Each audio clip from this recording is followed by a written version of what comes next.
Mastering Future Perfect Continuous Tense, Unraveling Interrogative Sentences. Hello, English language learners.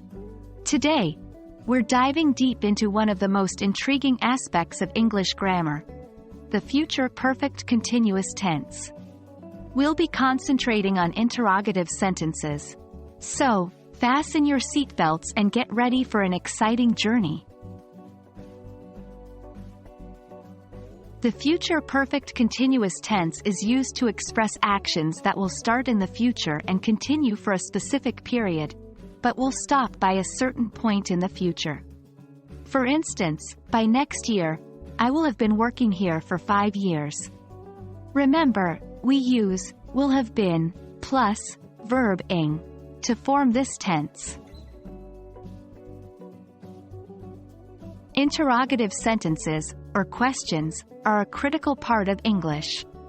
They allow us to seek information, clarify doubts, and engage in meaningful conversations. In the case of the future perfect continuous tense, these questions often ask how long something will have been happening at a certain moment in the future. To form interrogative sentences in the future perfect continuous tense, we use this structure: will plus subject plus have been plus verb-ing. The tricky part here is remembering to switch the subject and will at the beginning of the sentence. Let's see this in action. Incorrect. You will have been studying for 6 hours by the time we arrive.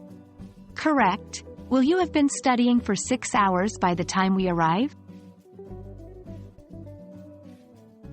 Now, let's dive into some examples. 1. Will she have been waiting for us for 2 hours when we arrive? 2. Will they have been playing football for 3 hours by 6 p.m.?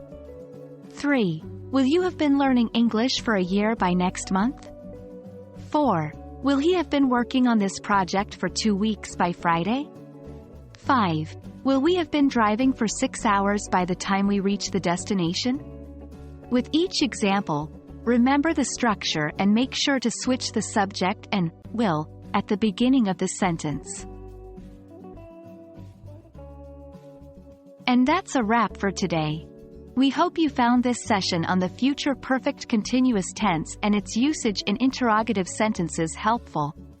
Keep practicing these structures, and before you know it, you'll have mastered the art of asking questions about future ongoing actions. Until next time, happy learning!